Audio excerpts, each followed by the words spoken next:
La Tierra plana. ¿Cuántos vídeos dedicados a esto, no? Y cada vez más. Argumentos absurdos, réplicas, animaciones, pero cuando lo miras en detalle, mira los planetas.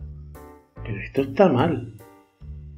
¿Pero cómo se mueven los planetas realmente en el modelo tradicional y en el modelo de la Tierra plana? Pues veámoslo. Bueno, antes que nada saludos, mi nombre es José y esto es Ciensorama.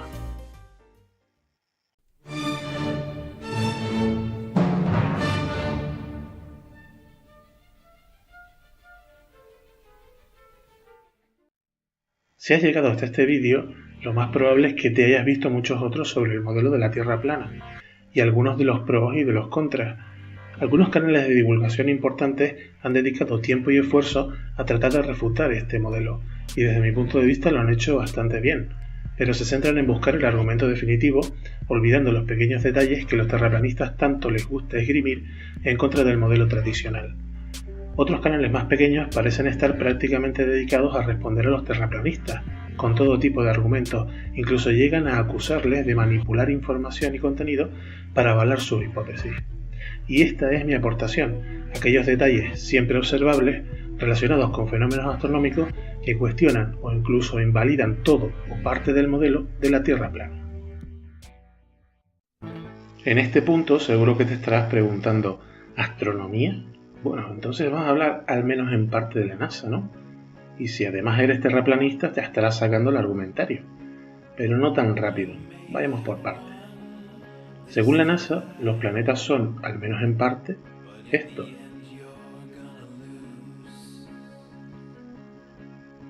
Según los terraplanistas, los planetas son esto otro. Y según los astrónomos aficionados, si miras por un telescopio, ves esto. Aunque es obvio que existen grandes similitudes entre las imágenes que nos muestra la NASA y lo que ven los aficionados a través de un telescopio, algunos siguen afirmando que esta o aquella están manipuladas y que no nos podemos fiar de las imágenes ni de los vídeos. También es obvio que podemos observar por un telescopio, tomar nuestras propias imágenes y comparar, pero esto no está al alcance de todos. Los planetas son mucho más que esto que vemos o nos enseñan. Voy a decir más, no nos hace falta usar esta información como argumento para refutar parte del modelo de la Tierra plana. Pero ¿por qué existen tantas dudas sobre la veracidad de la información que nos suministra la NASA? Tenemos a la NASA, una agencia de investigación estadounidense que nos proporciona, entre otras cosas, imágenes y vídeos de objetos del firmamento, que provienen de muy diversos instrumentos mostrando datos que de otra forma no podríamos captar con nuestros sentidos. Por otra parte, hay ciertas personas, estas entre otras muchas, que dicen haber descubierto que las imágenes que nos muestra la NASA están manipuladas, aunque desde la propia NASA ya nos dicen que parte del material que suministran requiere cierto tratamiento. ¿Significa esto que en esencia lo que nos muestra la NASA no existe? ¿El tratamiento de una imagen o de cualquier medio lo invalida como prueba? Como agencia gubernamental, la NASA tiene un presupuesto que se nutre de fondos públicos, y ellos afirman que si lo que nos muestran no existe, entonces se quedan con el dinero que debería destinarse a la investigación espacial, y por tanto se paga a la NASA por contar mentiras. Finalmente también dicen que la NASA está poblada de masones, que por supuesto quieren dominar el mundo. ¿Y cómo? Pues convenciéndonos de que la Tierra es redonda y que rota alrededor del Sol junto a los demás planetas. Por todo ello, y según estas personas, no puedes confiar en la NASA.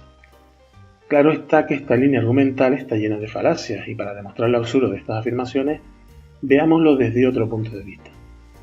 Si estas personas afirman que no puedes confiar en la NASA y dedican mucho tiempo de sus vidas para convencerte de que te están engañando. Otras personas, estas, entre otras muchas, han descubierto que las anteriores manipulan la información que usan para esgrimir sus argumentos. Además, obtienen un beneficio económico por divulgar sus ideas, de manera directa o indirecta, o sea que también cobran por contar sus teorías. Dichas personas son adeptos de creencias, algunas fantásticas, que tienen como objetivo hacer prevalecer su visión del mundo. Con todos estos datos, ¿podemos confiar en ellos? Siguiendo el mismo razonamiento, yo creo que no. Pero como ya dije anteriormente, mi objetivo es razonar más allá de las pruebas típicas que unos y otros quieren usar como argumentos. La existencia de la NASA, la ESA y organizaciones similares es muy reciente, Aunque les parezca mentira a los terraplanistas, no inventaron la astronomía ni son los únicos que miran o han mirado al cielo buscando respuestas.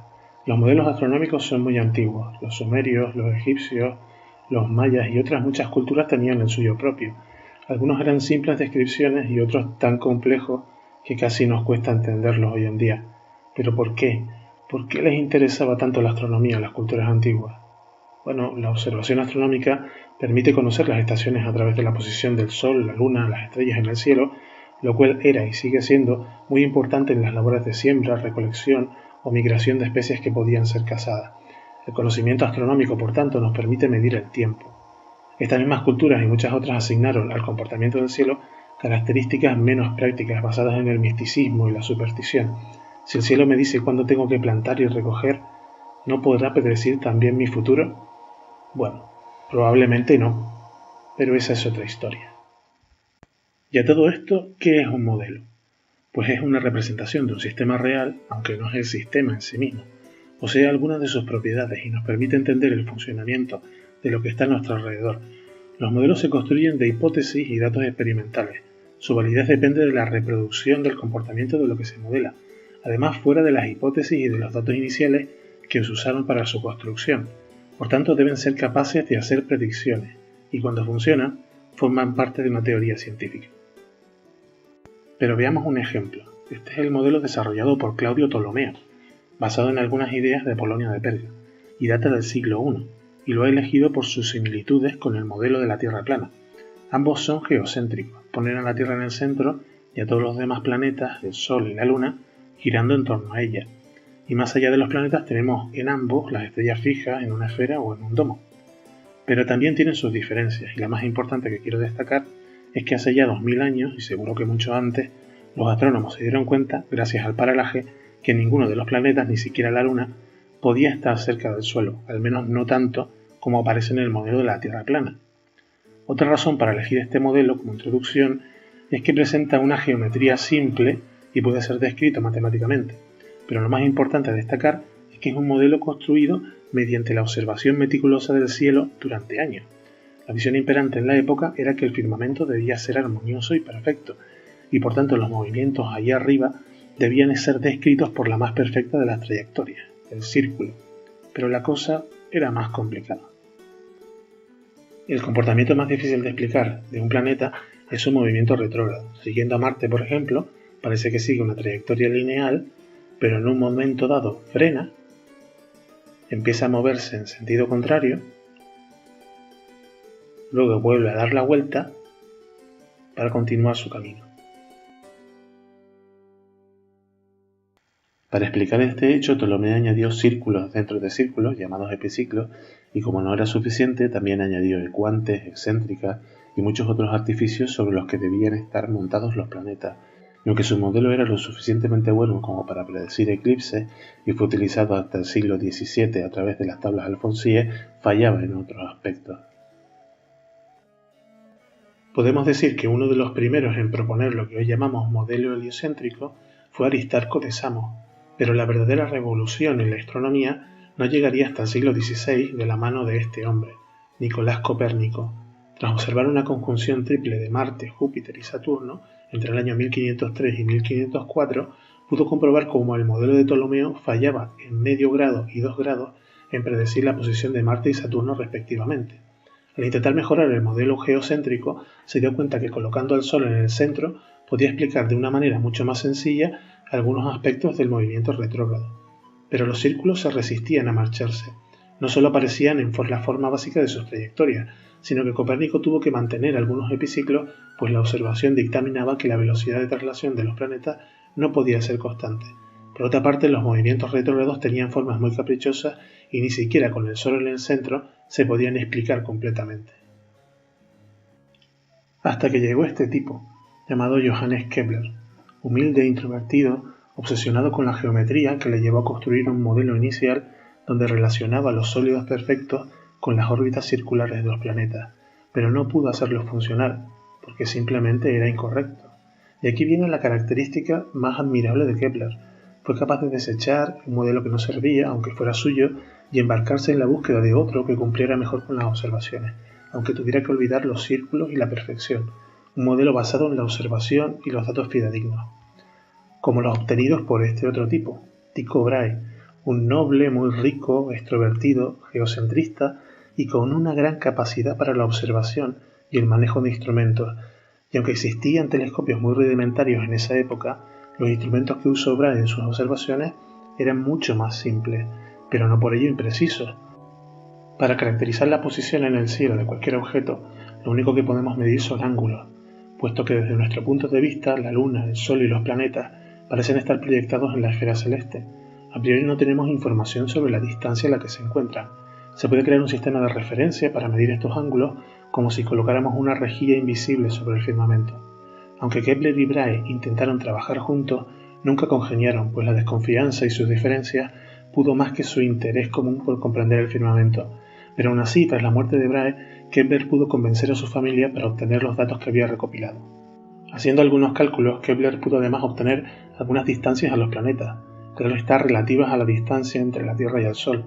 Las verdaderas dimensiones del sistema solar no se descubrirían hasta mucho después, pero esa también es otra historia.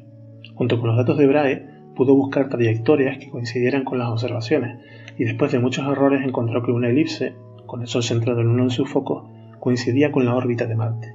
Luego probó con éxito con otros planetas y publicó sus famosas 3 leyes. La primera ley nos dice que los planetas se mueven en una trayectoria elíptica con el Sol en uno de sus focos, aumentando su velocidad cuando se acerca al Sol y disminuyéndola cuando se aleja.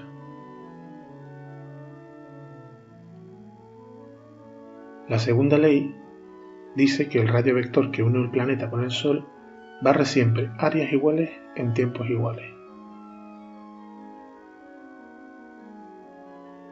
Y finalmente la tercera ley dice que el cuadrado del periodo dividido entre el cubo del semieje mayor es igual a una constante y que dicha constante es la misma para todos los planetas.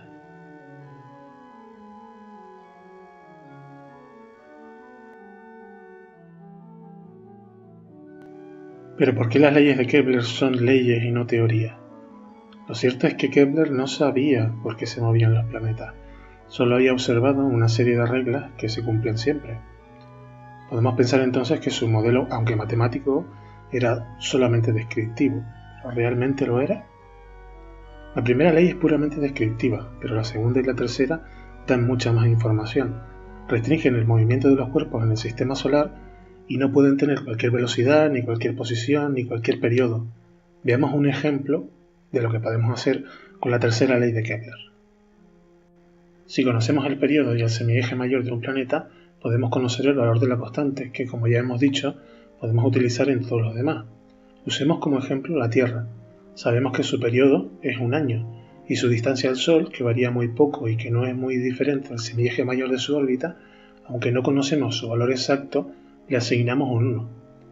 ¿Un qué? Bueno, un lo que sea, al fin y al cabo es una medida relativa, y operando obtenemos que el valor de la constante también es 1.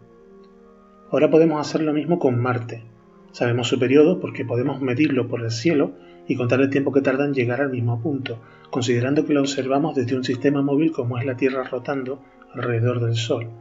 Del ejemplo anterior conocemos la constante y despejando obtenemos un valor.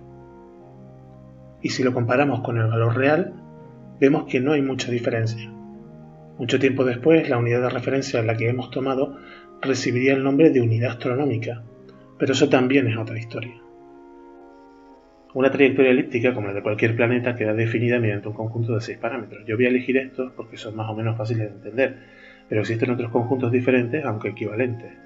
Empecemos por lo fácil, el semieje mayor de la órbita, que es la máxima distancia de la trayectoria al centro de la elipse, la excentricidad, que nos dice lo circular o alargada que es la trayectoria, o la inclinación medida con respecto a un plano de referencia, que en el caso del sistema solar es el plano de la órbita de la Tierra. Para describir el resto de los elementos necesitamos otra referencia, una dirección con respecto a la cual podamos medir ángulos. Por simplicidad se toma uno de los puntos de corte entre la eclíptica y el plano del ecuador terrestre, también llamado punto Aries. El plano de la órbita de un objeto y el plano de referencia se intersectan en una línea denominada línea de nodos. La dirección del punto donde la trayectoria pasa por la línea de nodos y en el que el objeto se desplaza desde la parte inferior a la parte superior del plano de referencia se llama nodo ascendente. La dirección en la cual un objeto alcanza su posición más cercana al Sol se denomina argumento del periastro. Bueno, hasta ahora solo hemos descrito la trayectoria y el sentido del giro, pero en esa curva, ¿dónde se encuentra el planeta? Pues a ese ángulo medido desde el periastro se le llama anomalía verdadera. Obtener estos datos a través de las observaciones es, complicado, pero como no quiero dejar ningún cabo suelto, voy a describir un método sin entrar mucho en detalle. Con varias observaciones de un objeto, al menos 3, desde el sistema de referencia de la Tierra podemos, mediante una transformación, convertirlas a otro sistema de referencia con el Sol en el centro. De aquí podemos sacar la velocidad angular y el periodo, y usando las 3 leyes de Kepler, y una posición y una velocidad aproximada. Y con un poco más de cálculo y aplicando también las leyes de Kepler, podemos obtener cada uno de los parámetros que hemos descrito anteriormente. Sí, es un rollo, yo lo admito, pero lo que quiero llegar es que se puede calcular. Y aunque parezca muy complicado, aquí solo hay transformaciones entre sistemas de coordenadas, aplicación de las leyes de Kepler y algunas proyecciones. Hoy en día podemos hacer este cálculo en cualquier ordenador modesto en una fracción de segundo. A Kepler, usando un método más rudimentario, le llevó cientos de páginas solo para calcular la órbita de Marte. ¿Y qué pasa con el movimiento retrógrado? Pues ahora el Sol está en el centro y los planetas se mueven en trayectorias no circulares e inclinadas unas con respecto a otras. La forma del movimiento retrógrado va a depender del punto de la órbita en el que la Tierra y el otro planeta se encuentren, con lo que queda explicado satisfactoriamente. Entonces, haciendo estas observaciones, te preguntarás, ¿y estos cálculos? ¿Puedo conocer la posición de un planeta para siempre? Bueno, la verdad es que no. En este punto quiero recordar que seguimos hablando de modelos y que todos los modelos tienen sus limitaciones. Con estos cálculos podemos saber la posición de un objeto durante un tiempo, antes o después del momento de la observación. Ese tiempo pueden ser desde algunas décadas hasta cientos de años. ¿Cuál es el fallo entonces? Bueno, si sabes la respuesta, te invito a dejarla en la caja de comentarios. Aún así, con ciertas limitaciones, podemos predecir la posición de un planeta, que es como conocer una parte del futuro. ¿No es apasionante? ¿Y qué pasa con los planetas en la Tierra plana? Pues es muy complicado encontrar datos relevantes del movimiento de los planetas en el modelo de la Tierra plana. No hay un único modelo, pero me voy a centrar en las ideas que casi todos ellos comparten. Veamos el argumento más común. No importan las imágenes, solo lo que dice.